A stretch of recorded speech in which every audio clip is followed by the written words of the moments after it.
Hyundai's looking to punch Toyota and Honda's teeth in with this next-gen hybrid system. Check this out. It's debuting in the new Palisade, but that's just the beginning. It's going to scale to potentially 5+ more models in Hyundai's lineup and offer better power, better efficiency than we've ever seen on a Hyundai. Will it take down Honda? Will it take down Toyota? What if it takes the crown from both of them?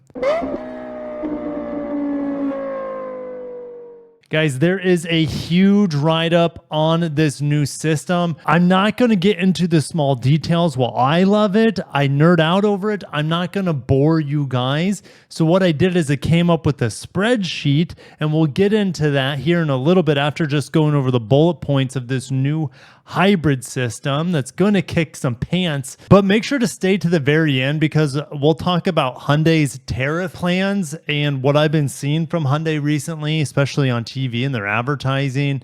But their tariff plans, they're evolving. And also at the very end, we're going to talk about 10 hybrid models that hold value better than other hybrid models. Are any Hyundais in this list, or is it just going to be a bunch of Prius and RAV4s and CRVs? I haven't looked at it yet, so we'll have some fun breaking that down together. Guys, if you're new to the channel, my name's Kirk. I talk about car news every single day, just about. I would say 5 to 7 days a week. I also review cars. I have a Hyundai product right now, the Genesis GV80. It is a smooth luxury SUV with lots of power. Wait for my review. I'm also reviewing the new Kia K4.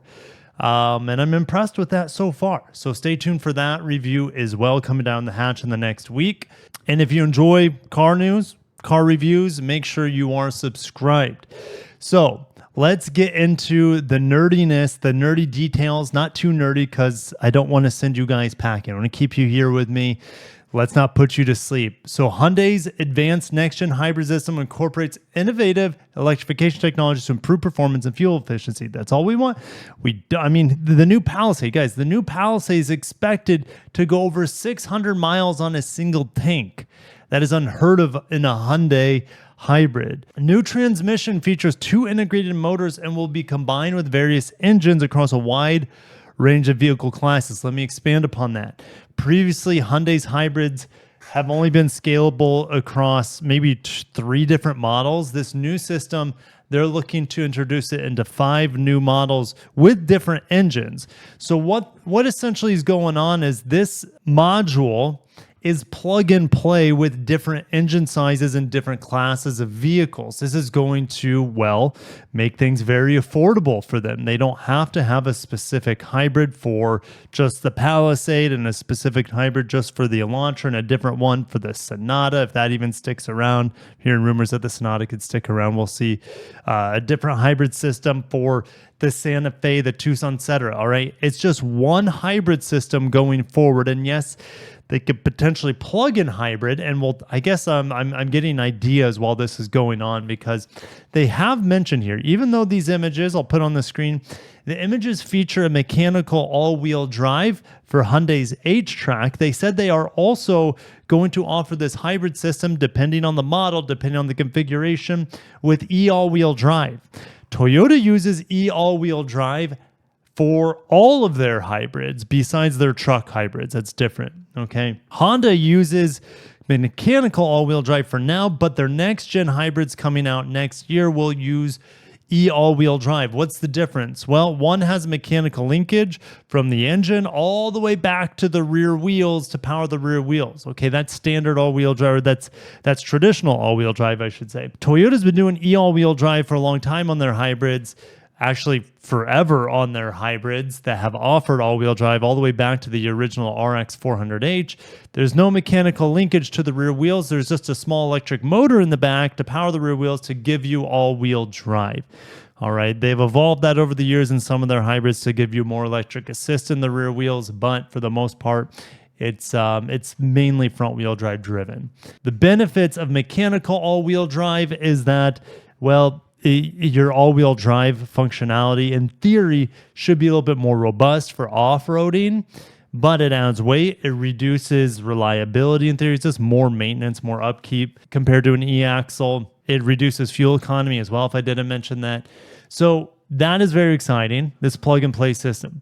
But let's keep moving. All right, this next part, they're taking a page out of Toyota and Honda's playbook. And I wish Mazda did this on their CX 60 through 90 large hybrids with the inline six. What they're doing is adding a small electric motor to mainly turn on the engine and assist with a shifting of gears. So it smooths out the shifting of gears. It transfers energy better from the engine to the transmission. And it also very, very efficiently and seamlessly starts up the engine without too much fuss. Everyone hates on a hybrid if it's not done right. Or let's just say everyone hates on a normal car with auto stop start, where the engine turns off at like when you're stopped at a stoplight, it shakes the whole car. Well, this new motor, this small motor, is going to really, really reduce NVH, and you won't really notice the engine turning on and off. They'll be on Toyota's level, maybe Honda's level of refinement with the engine turning on and off. We'll see. All right, I'm excited to see how this improves efficiency, improves NVH. Now, there's a second motor, like in Toyota and Honda's, that is the main drive motor. Okay, one's responsible for smoothing transmission, power transfers, as well as smoothing engine startup and turn off. Okay, the big motor here is for driving the vehicle and for regeneration. Now, in the past, Hyundai's just used a single motor for all of those functions.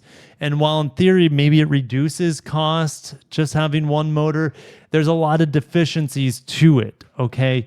You can't make the motor too big or too powerful because, well, then it's going to ruin your experience when you turn the engine on. There's a smaller motor is better suited for turning the engine on and off. So you can't make it too big, but you can't make it too small either. Now that they have a two-motor system, they can make the main drive motor a lot bigger, and they have. I'd say from just reading this, it's about 33% bigger, or should I say more power output than the previous electric motor, drive motor, I should say. All right, so they've also completely rebuilt the 2.5-liter engine that's turbocharged. It has about 3% increase in efficiency, and this next-gen hybrid system offers 45% better fuel efficiency and 19% more power compared to the non-hybrid 2.5 turbo. That is impressive. Next generation 1.6 hybrid powertrain will be also available. And since you have at least 3 different engines, and I'll explain that here in a little bit, it goes all the way up to over 300 horsepower in the new Palisade. All right, let's get into the spreadsheet. What do you guys like? This is the fun stuff for me. How does it compare to Toyota Honda hybrids? Well, let's start with the big boy. We have the most information on this because it's actually going into production, I think, this month, maybe even this week, for Korea. And then it'll hit our market maybe by the end of this year. While the Palisade launches in America, I think this fall. You guys will fact check me, or I'll fact check myself on this if I'm not right. But the new Palisade will be sold later this year, but it will debut with the 2.5 turbo non-hybrid first, and then the hybrid will roll out thereafter. So we have the most information on this hybrid, and then we'll scale it down to the smaller engines and other models, okay? So this is on the Palisade. So to give you guys an idea, this would be like a Pilot if Honda had a large platform. This is Palisade, and this is, let's just say Grand Highlander. You know, we have similar engines, similar outputs. However, Toyota's engine seems to have much higher output here, but Toyota has gone more for performance than it has for efficiency, where Hyundai's striking a balance with this new hybrid. Now, Toyota has multiple hybrids. We have the Hybrid Max, and then we also have this other hybrid that goes into the Grand Highlander as well.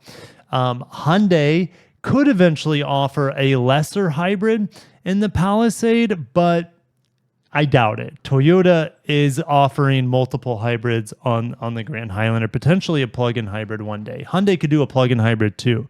Don't rule that out. I just haven't done the math on it. And I think it would be Hyundai's going more into e-revs, which might have a completely different hybrid powertrain than what we're seeing right here.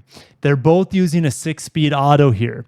What are the benefits of a 6-speed auto? Well, they act like a more traditional car. They're more rewarding to drive. They are more pleasant to drive. You don't have the droniness of an ECVT when you have a 6-speed auto here. All right, 6 speeds compared to an 8-speed or a 10-speed are also cheaper. They're more compact, so they can fit all these motors in between the engine and the transmission as well. Now, what's interesting here is Toyota went single motor hybrid and Hyundai went dual motor hybrid. All right, they kind of flip-flop. Toyota traditionally does dual motor and Hyundai does single motor, but Hyundai's ditching single motor going forward unless it's an E-Rev. And Toyota is saying, hey, we want a single motor hybrid on here, and we'll give you a second electric motor, but that's just for the rear axle. Now, Hyundai is giving you mechanical all-wheel drive on this Palisade, where Toyota gives you all-wheel drive on the Grand Highlander. Now, if we look at power, combined power here, the Toyota hybrid is up about 32 horsepower, 33 horsepower. All right. It also has a lot more torque. Now, Hyundai's putting you a bigger battery in here. It's also going to have vehicle to load. Like an EV, you can output like something like 3.6 kilowatts of continuous power. So you can use Hyundai's hybrids as a generator. It might be reserved only for the upper trims. I'm not sure.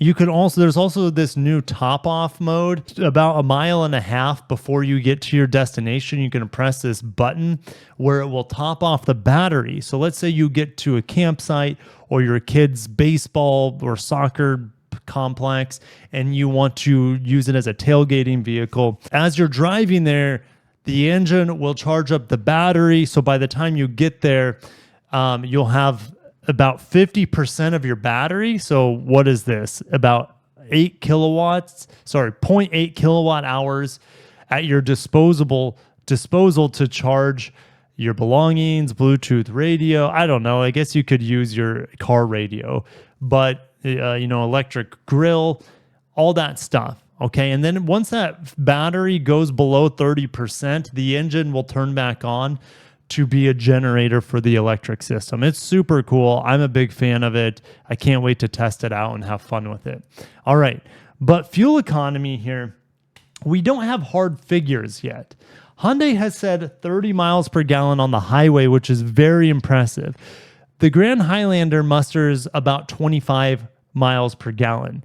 Now, if you want more efficiency and less power, well, you have to give up. Here's the thing.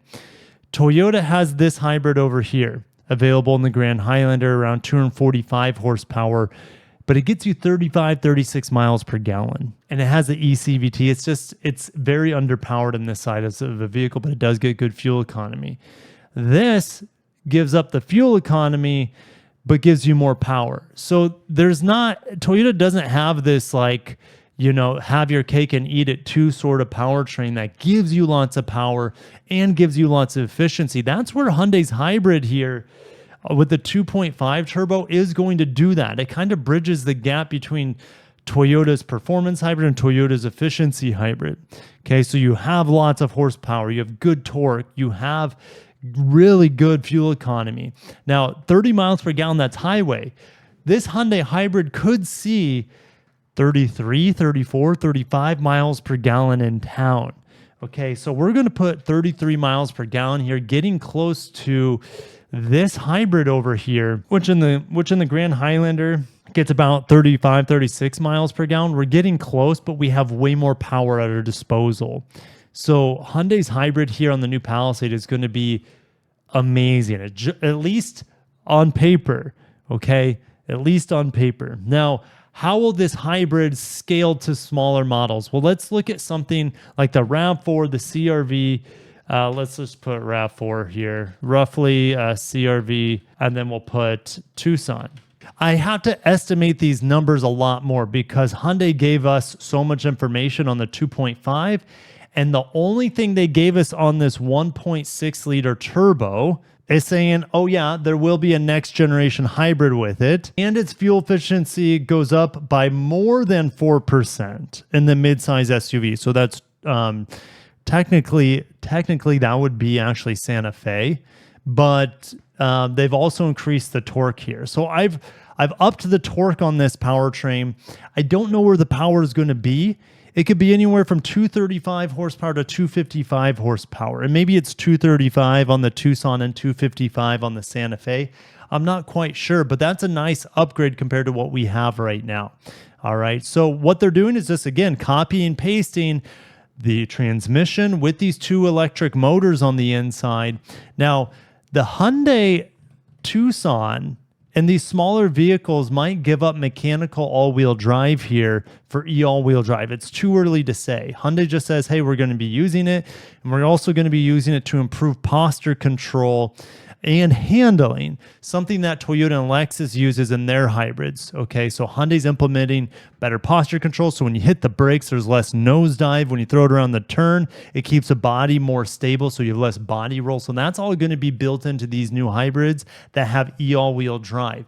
We just don't have more information on when it's coming, which models, what kind of electrification assist we're getting on the rear axle, that sort of thing. So that's why I have question marks here. Toyota's about ready to drop the new RAV4 with the 5th gen hybrid system, which is fantastic in the new Camry, and it will be in the new Lexus ES as well. We know it can get 34, 35, 36 miles per gallon in the largest offerings with this, but we know also in the Camry, scaling it up, it can get up to 55. But the RAV4 gets about 40 miles per gallon. That will go up slightly, I will say, with this next generation hybrid system in the new RAV4. Okay, the Hyundai hybrid gets 38 miles per gallon. If we add about 4% efficiency to that, which it might be more, that's a starting point. We're going to be getting 40 miles per gallon plus, which catches it up pretty close to Honda's CR-V hybrid, but it has more power. In theory, it should have quite a bit more power and torque compared to Honda's hybrid. All right. What is the downside to the 6-speed automatic? Well, it's more likely to break, even though a 6-speed automatic is, Hyundai's not doing a dual clutch here. This thing should be very reliable. It won't be as reliable and essentially this eCVT from Honda and Toyota, they're different, but essentially they're indestructible. They don't have a failure rate really on them. If something goes, it's probably going to be the electric inverter. The batteries will go out before this so-called transmission ever breaks, and the engine would more likely to go out before this transmission ever breaks on either of these cars. They're essentially indestructible. This, however, might have a shelf life, but we just don't know. It's way too early to tell, but it's going to give you better driver engagement, better satisfaction than an eCVT. Okay, so there's a little bit of trade-off, slightly more complex, maybe slightly, and then again, I would be less worried about the automatic than I would be maybe about the turbo. So that's the thing. These engines have turbos, Hyundai, unless we're talking about the small cars here in a little bit. They have turbos, which adds heat, which means you need more cooling. You need an intercooler. You need more water cooling. In theory, Hyundai's hybrids, while they have more power, they'll be really fun to drive. They might not be as reliable, but it's way too early to say that, honestly. Okay, so there you have it. It's going to be more powerful, more than likely, than Toyota's hybrids and Honda's hybrids.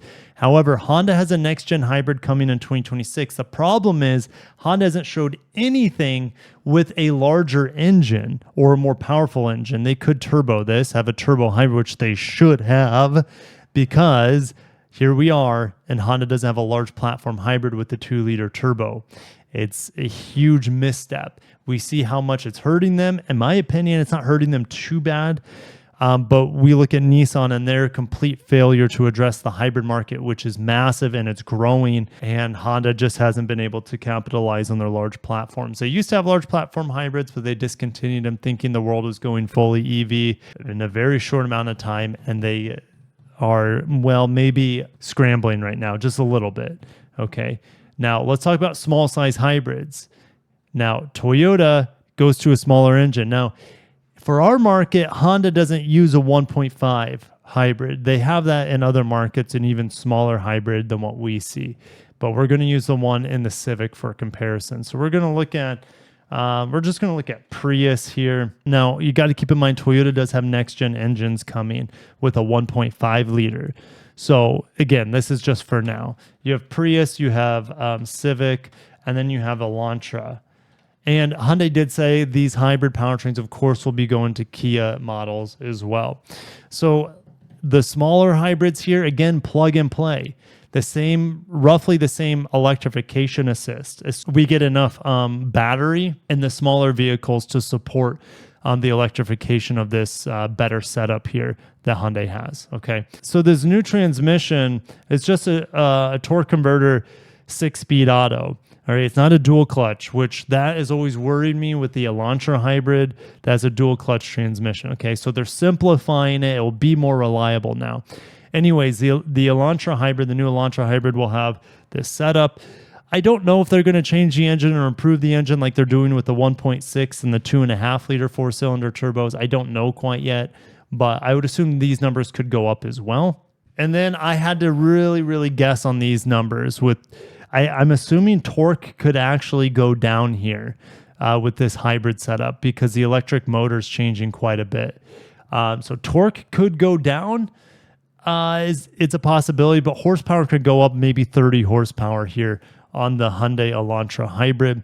Now, I know that the Sonata has a 2-liter hybrid, but I don't know what they plan on doing with the Sonata hybrid. They'll probably, more than likely, put the 1.6 turbo in a Sonata hybrid if the Sonata hybrid gets a reboot and a redesign. We'll see, though, all right, as sedans are dying off. But no one's going to, the smaller entry-level sedans aren't going anywhere like the K4, like the Elantra. Fuel economy, here's the thing. I got 65 miles per gallon the last Hyundai Elantra hybrid I drove. It's the most fuel-efficient car I've ever tested on my channel. It's unreal. And that was a limited. I think the blue, the entry-level model, is even more efficient with the smaller wheel. I'm going to say fuel economy here, guys, is going to go up to like 60 miles per gallon. All right, we see 57 on the Prius. Honda's hybrids aren't as efficient, but when they get to this setup, they're more of a performance hybrid in the Civic, and so they're going to blow away the competition when it comes to acceleration, just by a little bit. All right, not too much, because I want to say the Civic hybrid's around a 6-second 0 to 60. The Prius is like a 7, and the Elantra hybrid will be getting close. It'll be getting close to the Prius, I think, maybe 7.5 second. Okay, so I'm excited for what kind of fuel efficiency gains we're going to get, while also enjoying power gains and a more smooth and enjoyable experience with Hyundai's hybrids. All right, so thank you for staying to the next article. I'm very long-winded because I'm really passionate about hybrids. But what's going on with Hyundai? Their inventory is piling up. But this was on purpose. Hyundai revealed on Thursday that it has more than 3 months of inventory in the U.S. Now, Hyundai's already had more than 3 months of inventory. Okay. They've been and we've been wondering, why does Hyundai have so much inventory? Well, now they're telling us why. They shipped them before the tariffs on foreign-made cars were even known to us. They said early this month, but Hyundai's had, was it in the month of February and March, they already had triple month days supply. Okay. But this all could have been to plan. We have strategically scheduled shipments through the end of March to optimize our inventory levels of vehicles and parts. All right. Now, this approach has enabled us to accumulate over 3 months of vehicle inventory in North America, even with longer supply of parts. That's good, because parts are going to be tariffed here very soon. And we anticipate that our strategic stockpiling will partially offset the impact of tariffs. I keep getting a commercial on, when I'm watching my Food Network stuff, I keep getting a commercial that Hyundai says they're not increasing their MSRP. They're very strategic and on that ad as well, because they don't mention tariffs, because they don't want to, get people too politically charged. They're just saying, hey, Hyundai's, dedicated to the American workforce. I think it's a good commercial. How much you want to believe is up to you, but they are advertising they're not increasing their MSRPs whatsoever. All right, let's get into these 10 hybrids that hold their value better than other models. The RAV4 hybrid is the lowest 5-year depreciation of any hybrid on the market, with just a 31% drop in price. The Prius goes down 35% compared to the RAV4 is about 32%. The Corolla Hybrid, 35%. Prius Prime, 36%. Well, the Prius Prime, why does it see a bigger depreciation? It's just so damn expensive. And you might get, your state might give you like a tax credit off of the original purchase price. Highlander Hybrid, we're getting a little bit higher here to about 40% depreciation. Camry, 40%. And this will probably keep going up potentially because the Camry's fully hybrid now. There's no shortage of Camry hybrids now on the market. UX, 40%. Accord, this is our first non-Toyota Lexus model. Accord depreciates 41%. It's too pricey to begin with. That's why it depreciates so much, the Accord Hybrid. CR-V Hybrid, not too pricey in my opinion for what you're getting, 41%. Kia Niro, 47%. So very interesting. They don't have anything like Grand Highlander because it hasn't been around for 5 years. There's only one Hyundai Kia product in the top 10, which is interesting. So that's something to keep in mind when you buy these new Hyundai hybrids. They're not going to hold their value as well compared to Honda and Toyota, especially Toyota hybrids. All right, but they'll be a heck of a lot more fun to drive, I think. Maybe not this one on the Grand Highlander, but their standard hybrids with the 6-speed auto will be more enjoyable to drive and more powerful. And yeah, I can't wait, guys. I'm really excited. Thank you for watching. Stay tuned for more coverage here on the channel. I can't wait to drive the new Palisade, especially the hybrid. Bring on all these next-gen hybrids from Honda, Hyundai. Subaru's rolling out with their hybrids right now. That's great. You also have a Nissan coming out with their hybrids finally in the next couple of years, and Toyota's rolling out their 5th-gen hybrid system massively now with the RAV4. Speaking of Toyota, I want to mention this real quick since we're talking about hybrids, and then I'll let you guys go. Toyota in West Virginia is investing $88 million more to produce hybrid transaxles. We will see these roll off the line, I believe, this late 2026. So what will be going online in late 2026? I'll be using all these hybrid transaxles. Well, the RAV4 is going fully hybrid, and so maybe they are saying, hey, well, we need to make sure we're locally sourcing from the United States these hybrid transaxles so we're not potentially exposed on tariffs. I think that could be why this investment's going on. So I'm going to end it there, guys. Have a great day. I really appreciate you sticking to the end of this really long video detailing these new hybrids from Hyundai and how they compete with Honda and Toyotas. I can't wait. Can't wait to drive them, test them out. It's going to be a lot of fun. Have a great day. Take care of yourselves, and peace.